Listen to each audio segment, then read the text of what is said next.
At kahit nga naka-experience tayo ng dog attack, ang daily walking nga ni Ellie ay hindi nga pwedeng matigil. Kaya naman pagkatapos ko nga mag-gym, sabi ko nga idadaan ko na nga siya kung saan para nga makapag-walking dahil hindi ko nga kaya maglakad nga dito sa aming neighborhood. Ang pakiramdam ko nga ay okay lang si Ellie, yung bang wala siyang trauma, hindi katulad ko. Kasi ako talaga ngayon ay pakiramdam ko nga ay para bang takot na takot nga ako sa mga aso, lalo na ngayon mas malalaki kay Ellie. Pero tulad nga ng sabi niyo, siguro nga ay dahil nga ito bago pa nga ang nangyari, ay sariwang-sariwa pa ang mga sugat, ganon. Dito ko nga napiling maglakad kami ni Ellie dahil dito nga ay napakatahimik at wala nga masyadong mga tao at mga asong naglalakad.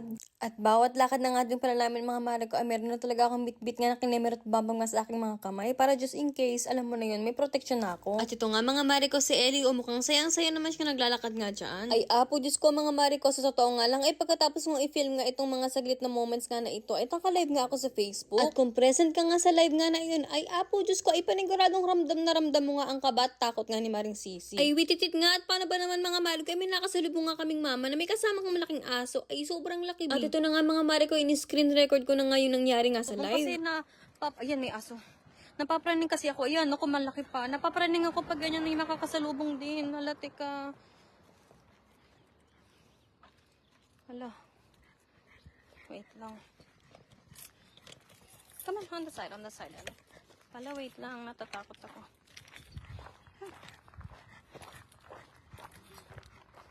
On the side, okay? It's okay. Let's go. Behave, Ellie. Behave. Say hi. I'll keep it tight. So please no, I just got attacked by a dog, so I have a little trauma. I'm so sorry. Just happened like last 2 days ago. It's okay. He wanted to play too, but I'm sorry. I'm just scared.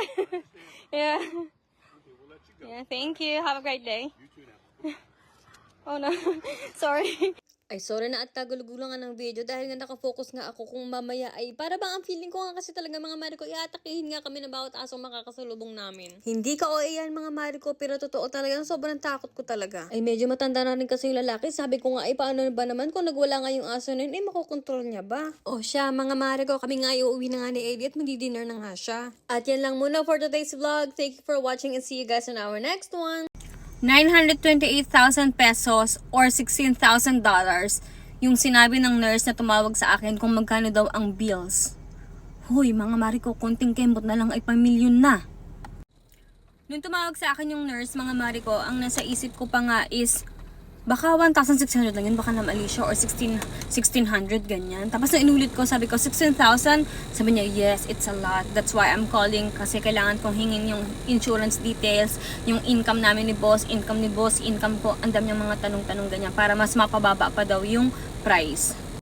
Pero imagine mga mare ko, sobrang mahal para dito ng ganyan. And alam ko mga mare ko, meron magtatanong, hindi ba to sagot ng owner ng aso? Hindi ba nila to aasikasuhin? Hindi ka ba nila tutulungan? Mga mare ko ngayon kasi hindi naman talaga sila lumapit sa bahay. Wala silang pagpunta dito para mag-ask ng help. Tanungin ako kung kamusta ako, ganito, ganyan. Wala, B. Kaya po meron kami magiging filing sa kanila ng criminal case and civil case. Alam niyo yung nangyari sa akin, hindi ko siya hihilingin na ibang tao makaranas ng ganun kasi hindi pala siya biro mga mare ko. May trauma ako ngayon sa mga aso. Kung nakita niyo yung previous post ko, grabe mga mare ko. Noong nakaraan, nag-live pa ako ng walking namin ni Ellie and caught on the live mga mare ko. Yung interaction ko with other dog, yung isang owner is nakasalubong namin siya and sabi niya gusto daw niyang can we say hi? Sabi niya ganun. Yung aso niya parang gustong mag-hi kay Ellie, parang mag-play sila, ganyan. Sobrang laki ng aso. Tapos umatras na lang kami ni Ellie, gumilid ako. Ang sabi ko, please no. Tapos in-explain ko kung bakit. And mabait naman yung lalaki. Tapos ayun, umalis na din sila. Grabe talaga yung takot ko. And ngayon lang, bago ako paalis, tinawag ako ng neighbor ko. Sabi niya, tulungan mo nga akong i-check kung yung aso na nandito sa labas ng bahay is yung related to Ellie. Kasi si Mama Dog, ano siya, parang ano ba si Mama Dog? Brown ata? Oh yeah, brown, white, black. Ganun si Mama Dog. Yung aso white. Pero na-curious ako, lumabas ako, baka ako si Mama Dog. Kinatuwa naman ako na nakalayas ulit si Mama Dog. Kasi si Mama Dog po, yung kasama ni Ellie nung nawala, is nakabalik po dun sa bahay nila. So, syempre, nilabas ko si Ellie kasi excited ako na makita ni Ellie si Mama Dog kung ano magiging interaction nila ulit.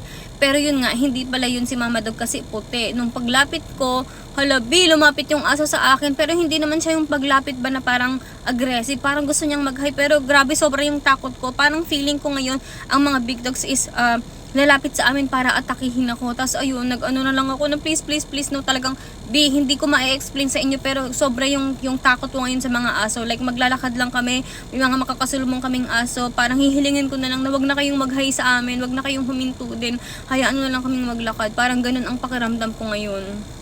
And if you are watching from TikTok, kung naku-curious kayo kung ano yung itsura ng sugat, meron akong pinost doon kasi dito sa TikTok bawal. Kung if you are watching here from TikTok, pero sa mga kumari ko nandito sa Facebook, meron akong post doon ko kayo ina-update kung ano itsura ng sugat para magkaroon din kayo ng idea ganyan. And ayun, sana walang maka-experience na na-experience namin ni Ellie kasi sobrang nakaka-trauma siya. And thank you sa mga mari kong nagpe-pray para sa amin ni Ellie, sa lahat ng nagme-message. Sobrang na-appreciate po namin kayo. Again, kung hindi ko man kayo ma-replyan mga mari ko, sobrang na-appreciate po namin kayo. God bless everyone. Ayun, mag-shopping muna ako. And ayan, ngayon mga mari ko, nandito ako sa Bath and Body Works. Mag-check tayo ng mga sale. If merong maganda makuha natin is mapapost ko yan sa ating Facebook group. And ito nga pala yung mga pinamili ko mga mare. Ayan. Samples, ayan. Yung iba nakapost na sa Facebook group for only 385. Ayan, may full size ka na. So, mag-join na kayo mga Mars.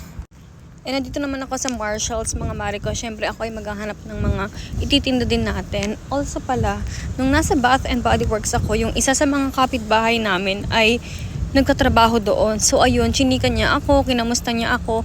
And alam nyo ba, nung araw na nakagat pala ako ng aso, ay meron din palang inatake yung aso na yun. Pero hindi naman daw nakagat, hinabol lang daw. Yung isa sa mga mailman daw namin. Diba, nakakaloka. Buti na lang din, hindi siya kinagat. Pero yun nga, ako naman ang nakagat. And hindi ko alam bakit nasa labas pa yung aso na yun. Meron na palang inatake, diba? Anyways, ayan, dito muna ako at magtitingin muna ako ng mga paninda kung meron ako mga makikitang mura. So, ayun. So, ayan, nakapamili na ako and magbabayad na. Nandito ako sa isa pang location ng Bath and Body Works and look what I've found. Ayan, mukhang magbabalik siya sa stock. Ito yung maraming kumuha last time nung naka-sale to. Sobrang bango nito mga mare ko. Ang sarap nitong spray bag bago ka matulog. Sobrang refreshing. Bet na bet. Ang daming bumili nito as in na sold out and kulang pa. Ang dami ko pang mga utang sa ating mga kumare. So hopefully marami silang stocks dito. And tapos na ako mag-shopping again sa Bath and Body Works dito sa pangalawang store. And again, dito naman ako papasok sa TJ Maxx. And ayan, pag ganun-ganun lang mga mare ko, ganyan na ngayon ang itsura ng cart ko. Natuwa ako kasi sobrang cute ako sa bag na to. Bumalik na yung stock niya. Nagtinda rin ako ng ganito. And me personally, ay meron din akong ganyan. True religion siya. Super cutie kasi parang ano siya, parang pa-minimalist vibe. Ganun lang. Oh, ganyan lang yung style niya. Ang cutie-cutie. And ayan, tapos naman na tayo mag-shopping sa TJ Maxx. Ayan, meron pa dito sa kamay ko. So, ayan, sana ay mag-join kayo sa aking Facebook group at i-follow nyo ang aking business Facebook page. Thank you, guys!